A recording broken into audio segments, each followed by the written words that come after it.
दोस्तों, आयुर्वेद में कब्ज को रोगों की जननी बताई गई है। यानी अगर आप कब्ज या कॉन्स्टिपेशन या पेट की समस्या से जूझ रहे हैं तो आप ये समझिए कि बहुत ही भयंकर भयंकर रोग आपको होने वाले हैं। अगर आप अपने शरीर का स्वास्थ्य का ध्यान नहीं रखते हैं तो भविष्य में लगातार कब्ज बने रहना अपने आप में बड़ी बड़ी बीमारियां जैसे अर्श, पाइल्स, भगंदर, बवासीर और तमाम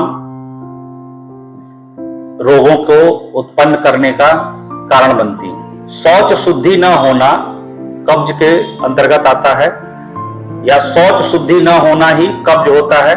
शौच शुद्धि न होने के कई कारण होते हैं, जैसे आपका अगर मल टाइट हो रहा है या स्टूल हार्ड हो रहा है तो उसको भी कब्ज कहा जाता है।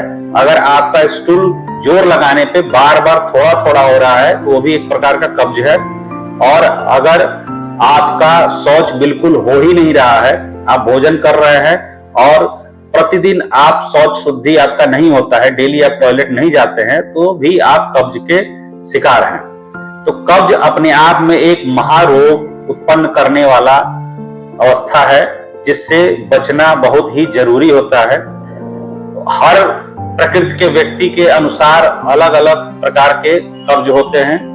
अगर कोई व्यक्ति के शरीर में आम की टेंडेंसी ज्यादा बन रही है तो उसको ग्रहणी से संबंधित भी कब्ज हो सकता है, यानी आईबीएस की समस्या के कारण भी दिक्कत हो सकती है।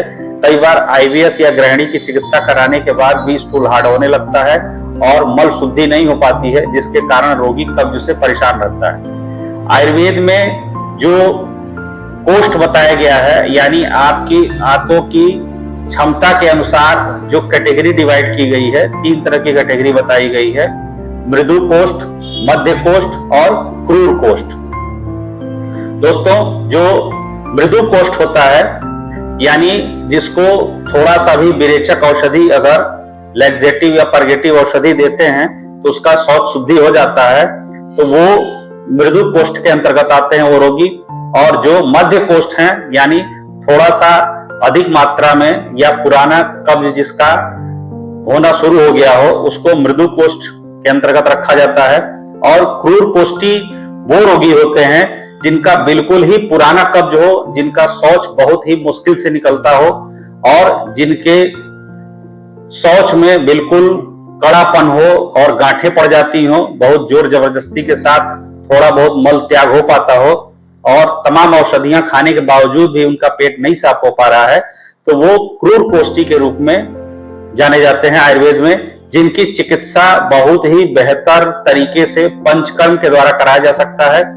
और आप किसी भी आयुर्वेदिक चिकित्सक से मिल करके अगर औषधि उनके ऊपर काम नहीं कर रही है तो कभी भी बार बार लैक्सेटिव, चूरन या कोई भी टैबलेट पेट साफ करने वाली लगातार आप हैबिचुअल होने से आपके जीवन को खतरा हो सकता है और आप तमाम बीमारियों से ग्रसित हो सकते हैं। इसलिए कभी भी इस तरह की समस्या अगर है तो आप अपने नजदीकी पंचकर्म सेंटर या आयुर्वेदिक चिकित्सालय पे मिल करके आप अपना पंचकर्म कराएं और अच्छे से डायग्नोसिस करा के डिफरेंशियल डायग्नोसिस के द्वारा होने के बाद आपके रोग पकड़ में आए उसके बाद अपन की चिकित्सा कराएं, वरना ये चीज आपके लिए कभी कभी प्राणघातक भी हो जाता है।